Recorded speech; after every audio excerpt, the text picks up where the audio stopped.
The paradox of debt. Most people think debt is something to avoid at all costs, a burden that keeps you trapped in monthly payments. But for the rich, debt isn't a trap, it's a tool.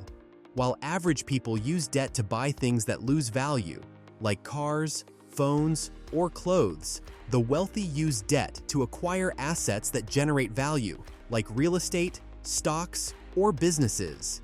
The key difference is how the debt is used. Bad debt takes money out of your pocket. Good debt puts money into it.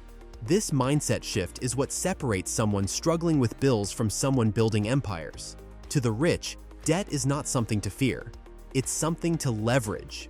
Understanding leverage means using borrowed money to increase your potential returns. Let's say you have $100,000 in cash. You could buy one rental property outright.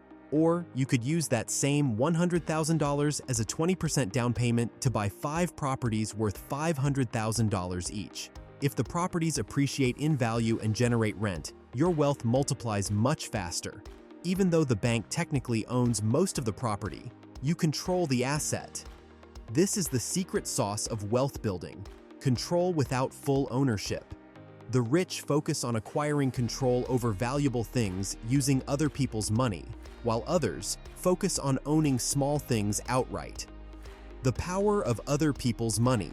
One of the most common phrases you'll hear from wealthy investors is OPM, which stands for other people's money.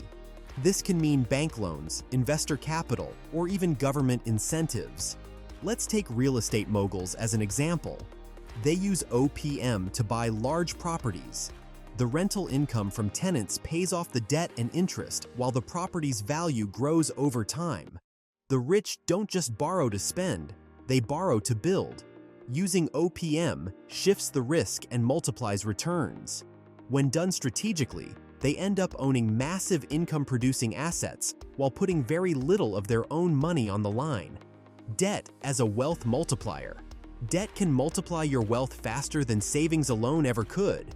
If you save $100,000 and earn 5% interest annually, it'll take over 14 years to double.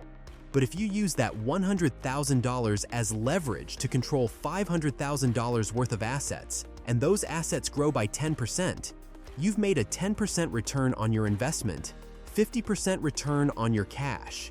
This is how investors and entrepreneurs accelerate wealth. The rich understand that saving money is slow, using money smartly is fast. Debt allows them to move quicker, scale bigger, and seize opportunities before others can even save enough to participate. Real estate. The classic example. Real estate is the playground where the rich master debt. A typical investor might buy a home worth $1 million with just $200,000 down, borrowing the rest from a bank. Over time, inflation increases property values, rents rise, and the mortgage debt gets paid down by tenants. The investor's equity, their ownership stake, keeps growing even though they started with borrowed money. And when property prices climb, they can take out a home equity loan or cash out refinance to access that increased value, using it to buy even more assets. It's a cycle of borrowing, buying, and building, and it never really ends. The key idea is that the debt works for them instead of against them. The tax advantage. Why the rich love debt. Here's one of the biggest secrets most people never learn. The rich don't pay taxes the same way everyone else does. When you take out a loan, the borrowed money isn't considered income. It's not taxable. So a billionaire can borrow millions against their assets, live off that money, and pay zero income tax because technically, they didn't earn anything. Meanwhile, the average worker pays taxes on every dollar they earn. For example, many billionaires take loans against their stock portfolios instead of selling their shares. Selling triggers capital gains tax. Borrowing doesn't. They can then use that borrowed cash for living expenses or to invest in other ventures, all while avoiding taxes and keeping their assets growing in value. Businesses built on debt isn't just for individuals. It's the backbone of nearly every successful company. Corporations constantly issue bonds or take loans to expand, acquire competitors, or fund new products. Take companies like Apple or Amazon. They hold billions in cash but still borrow billions more. Why?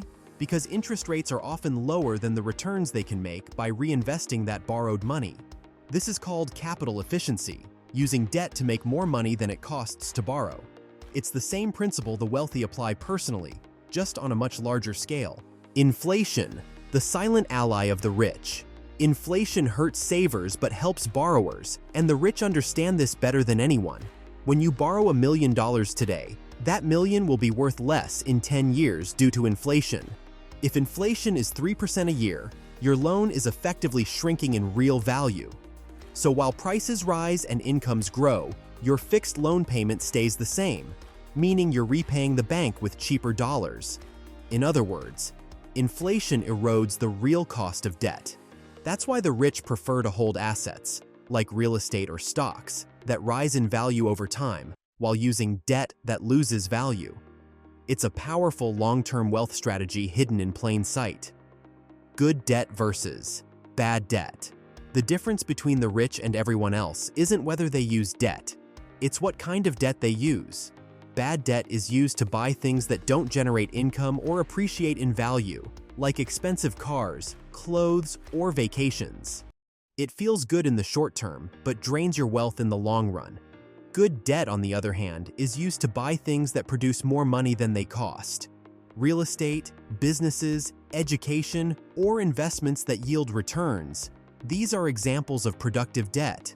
The rich treat good debt as a partner in building wealth. The poor and middle class often treat all debt as something evil and miss out on the power it holds. The banking system works in their favor. The rich don't just borrow from banks, they become the bank. Many wealthy families set up private trusts or investment funds where they lend money to their own ventures or others at interest. Even life insurance policies can be used this way. Wealthy individuals use whole life insurance or infinite banking systems to borrow against their own policies, using their insurance as collateral while the cash value inside continues to grow. This means they're borrowing from themselves, tax-free, while keeping their money compounding in the background. It's one of the most powerful, lesser-known tools of financial planning used by millionaires. Debt and psychological freedom. There's also a mental shift that comes with understanding debt properly. Most people see debt as a form of slavery. The rich see it as a lever. They're not emotionally attached to owing money because they know it's part of a larger strategy. Every dollar they borrow has a purpose: to make more dollars. It's about control, not consumption. When you know how to make debt work for you, you stop being afraid of it. You start using it to open doors that were previously locked by lack of capital.